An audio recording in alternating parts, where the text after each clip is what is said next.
What's going on, people? So, this week in class, I want to talk about class monetary policy, economy of time, and snow days.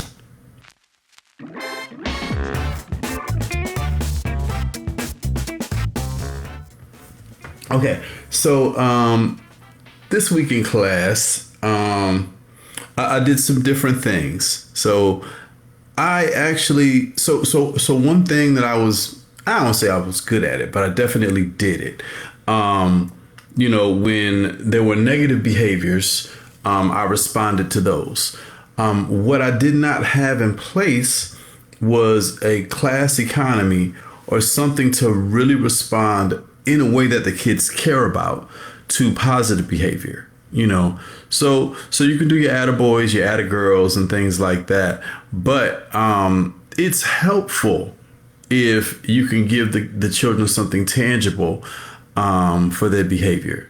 It works well, and there's some people that frown on that, and these same people go to work every day, right? So we do understand the idea that if I do something and if I do the right thing, sometimes I get a reward for it. And if I get a reward for it, then it's likely that I'll continue to do the right thing, and conversely, the same can be true in terms of negative behavior, right? Whereas the reward can sometimes be the attention from the teacher, even if it's negative attention, even if the teacher's close by you or near you because they have to be because of your behavior, it's attention and it's something, and sometimes when you get nothing, you can't depend on doing the right thing to get positive behavior, but you're going to get an immediate response when you behave negatively. And that it takes time to retrain kids who've been, or people who've been taught that, you have to train them. Yeah, I do have to respond to negative behavior, but what you get for positive behavior is so much better. So I'm implementing that. As my classroom is, the theme is heroes, so I'm trying to do the Avengers and things like that. So I got some money that somebody sent to me that it's Avengers money, so they got Iron Man on it, the Hulk's on it, Captain America.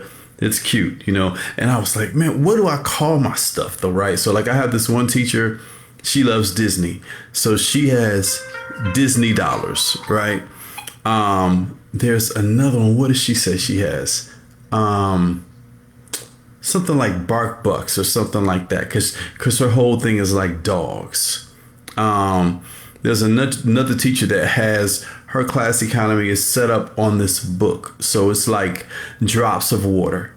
So every time you do something right, you get drops, which is very cool. So it's like, well, what can I do if I'm kind of doing the whole superhero thing?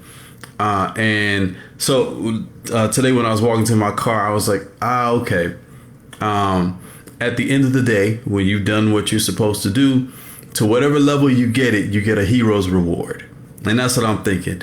Let me know in the comments if you like that, if that sounds cool. I might even play like heroic music when I'm passing out their reward. You know what I mean? So just really kind of make it a cool moment for them.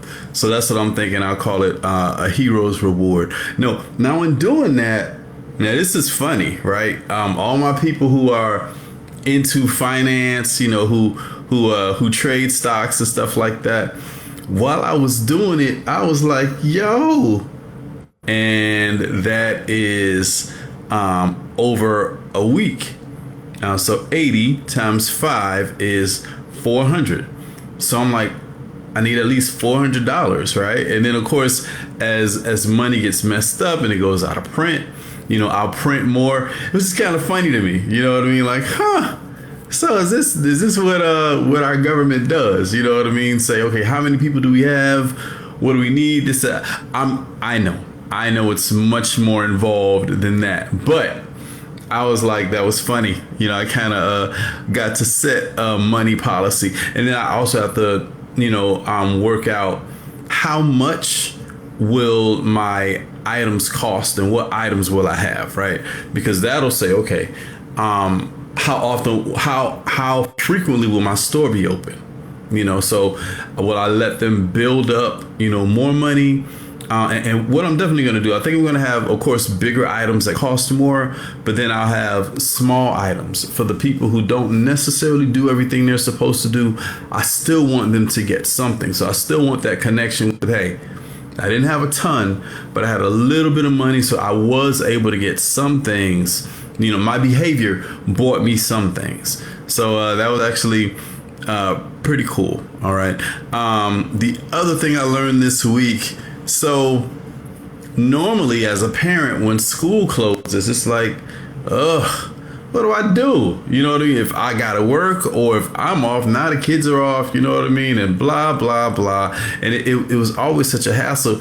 And what was funny was the school was closed the other day, or what was interesting, I should say, because of the impending storm, which did not bother us in South Florida this time, thankfully. And listen, I was just happy as the kids were to be home, because it was like, okay, it kind of made the week a little bit easier to get that break. Now, the only thing about being off from school when the kids are off from school is I wish more often that I could, like if the kids are off, can I come to the school and straighten up my classroom and do some stuff? That's not always an option. Like there are teacher work days, and that's what it is you do on those days. But if it's just like an off day for whatever reason, if it's type of a holiday type situation, then you normally as a teacher can't come in and do your thing. And that would just be amazing, just to have the full day, no kids in the class, so that I can kind of organize things. But I don't have control over that. It is what it is. Now this is funny. So when you interact with the school system, as a parent, they call you probably a number of things. One, if they know your name, they'll call you your name. If they call you by your name. If they don't know your name, then they normally call you dad, or they'll call you mom, or what have you, right? Unless you correct them, right? There's a situation at the school where the aunt is there more often than the mom, and they still call the aunt mom. She corrects them, but they always forget, But generally they call you that. And, my joke has always been, dad is okay. You can't call me daddy. That's just totally inappropriate, right? But interesting thing happened today. So the janitors, and they move quick. I don't know about your school, and I've heard about schools that are just disgusting and nasty and gross. Not my school. My school is so clean. They get right to it. Like we dismiss, and kids are pretty much out of the hallways and where they need to be by about 2:20, 2:25. And when I head back to my room, the janitorial services are already cleaning up, and they do such a great job.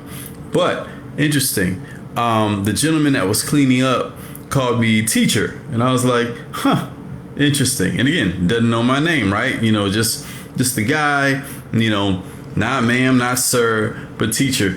I think that's funny. If you could, for your homework in the comments, let me know some of the things that you've been called in your interaction with the school system, either as a parent or as a teacher, you know what I mean? So like I say, so far I got your name, mom or dad, and just teacher, right? So let me know what things you've been called by people that you work with. One concept that I'm working on with just being at school is economy of time and economy of movement. When to do things, right? Because we really have a tight time frame. There are some times when we have a little bit more time, right? I normally get to work early, so I have more time where I don't really have to be accountable to anyone, and I can just do the things that I need to do. Then we have specials and we have lunch. It's about 30 minutes, both of those. And then with that same situation, I have things that I need to do, and I kind of have free reign to do that, but that 30 minutes goes by really quickly, right? So I'm learning, for instance, like, okay, what is the most important thing for me to do now?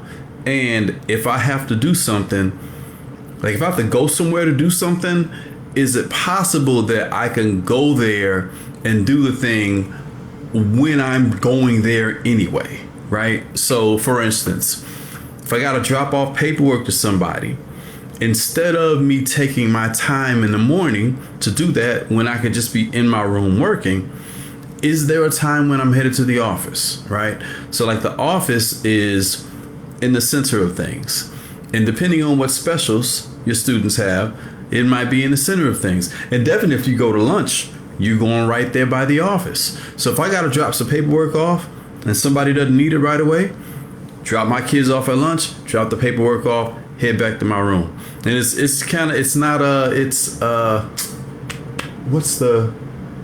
being efficient with my time. You know what I mean? And just walking around, because it doesn't make sense to spend maybe 6 minutes to walk back and forth when I'm going to walk back and forth later anyway. You know, just one of those goofy things that doesn't matter, but matters a whole lot, you know. Last but not least, I had a kid who was sick, and she was home for a couple of days. And when she came back, she was like, "Oh, I made this for you while I was gone." So she actually made me some artwork when she was gone, and that was just really sweet. I just think, not that all kids don't have the potential to be, but definitely at the lower grade levels, they will go out of their way to just be kind, even when you aren't doing anything, you know. So that's just one of those things that just makes your day, you know. So if you want to be a part of my classroom, of course, the my Amazon wish list is there. You can grab me anything you want. I'd appreciate it. You know, that just helps us get things done. And it's a shame that a lot of these things aren't provided by the governing body, but it is what it is. So, you know, I have no problem reaching out to my network, my community, to help me. You know, if you're willing to, I really, really appreciate it. So that is what I learned this week. I'm sorry, I'm late, right? So I was supposed to do it yesterday, but for this, I don't have a substitute. So if I miss it, I just gotta, get it made up. But I won't be late next week. All right, y'all take care.